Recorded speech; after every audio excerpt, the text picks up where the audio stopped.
All right, folks, buckle up because we're diving headfirst into the gritty guitar-slinging saga of Joe Walsh's Rocky Mountain Way. You know this tune, even if you're too cool to admit it. That fat riff hits like a freight train barreling down from the peaks, the kind that makes you grab an invisible axe and shred in your living room mirror. Spent the last year, Rocky Mountain Way. Couldn't get much higher. Yeah, it's that one. The anthem that's blared from stadiums, snuck into video games, and probably soundtracked your uncle's midlife crisis road trip. But behind that wah-wah wail and those lyrics about ditching the old grind, chaos, my friends. We're talking a rogue lawnmower on a rampage, a gadget that turns guitars into trash-talking robots, and a rock redemption story that'll have you questioning your own backyard epiphanies. Stick around. By the end, you'll be air guitaring like a pro, and maybe even laughing at how one man's mower mishap birthed a blues rock beast. But first, let's rewind to the spark that lit this fire. What if I told you it all started with a guy pushing a mower in paradise? Picture this. It's the early 70s. Joe Walsh has just bolted from the James Gang. You know, that Cleveland crew he fronted with hits like Funk No. 49. He's burnt out on the Midwest hustle, the endless tours, the creative clashes that left him feeling like a hamster on a rusty wheel. So he packs up and heads west to Boulder, Colorado. Fresh air, towering peaks, a chance to reinvent himself. Joe's out there one sunny day, sweating under that flannel, wrestling a riding mower across his lawn like it's a bucking bronco. The engine's humming, grass clippings flying everywhere, and suddenly, bam! He glances up at those majestic Rockies piercing the sky. Inspiration strikes harder than a lightning bolt to the noggin. I got the words, he thinks. The melody's already been jamming in his head from studio sessions, but now the lyrics flood in. Spent the last year, Rocky Mountain Way. Better than the way we had. It's all about that sweet escape, trading the Cleveland way for mountain freedom, shaking off the old band's baggage like yesterday's hangover. But here's the kicker, and the first mini cliffhanger of our tale. Joe dashes inside to scribble down these golden lines, leaving the mower chugging away unsupervised. Next thing you know, it's veered off course, ploughing straight into the neighbor's prize rose bushes, or flower bed, depending on who tells the story, like a drunken bull in a china shop. Total carnage. Walsh later quipped, "It was the most expensive song I ever wrote, because he had to shell out to fix the floral apocalypse." Talk about a high-cost riff. Imagine if that mower had a mind of its own.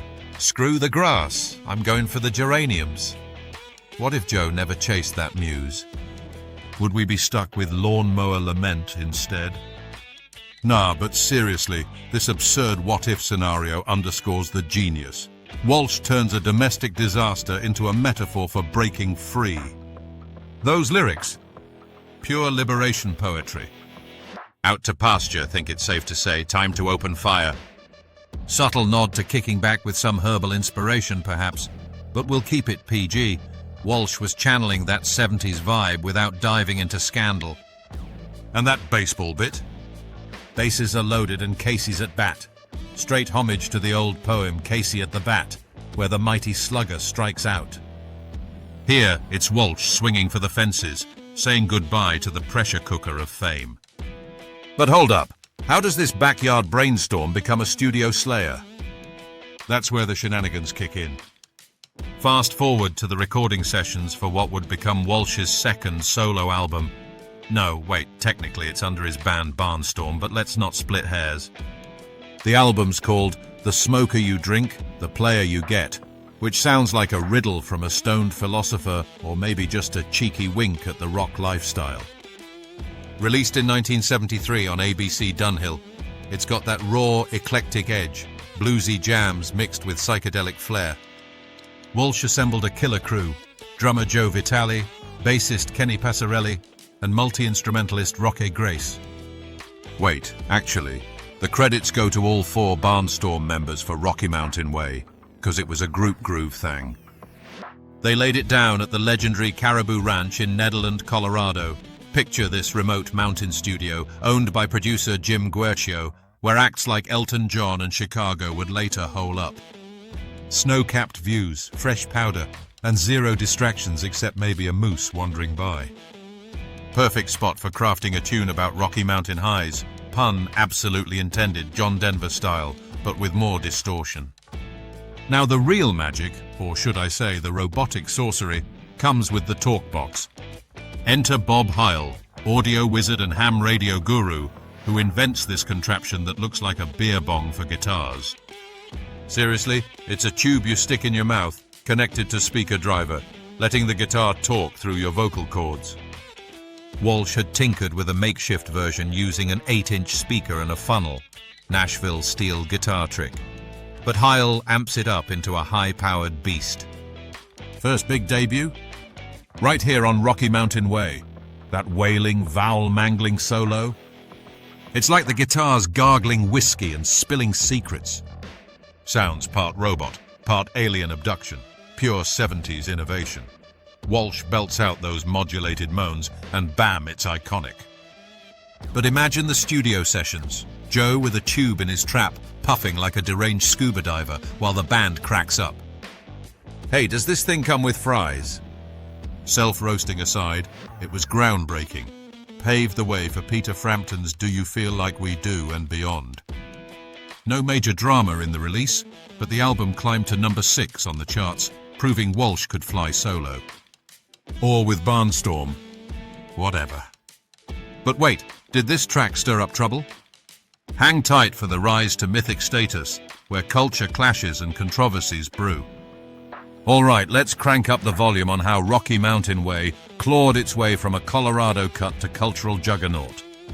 No massive lawsuits or tabloid scandals here. Walsh kept it cleaner than his post-mower lawn. But those lyrics pack some sly 70s excess. Out to pasture, time to open fire? Come on, that's code for lighting up more than just a campfire, a wink to the era's hazy pastimes without outright preaching. Walsh himself battled demons back then, but we'll tip our hat to his later sobriety journey. Guy's been clean since the 90s, turning personal pitfalls into advocacy gold. Respect. Satirically speaking, if this song were a person, it'd be that uncle at the BBQ who's just chillin', but everyone's side-eyeing his cooler. No embellishments needed. The tune's edge comes from its unfiltered vibe. But the real rocket fuel? Culture adoption, baby.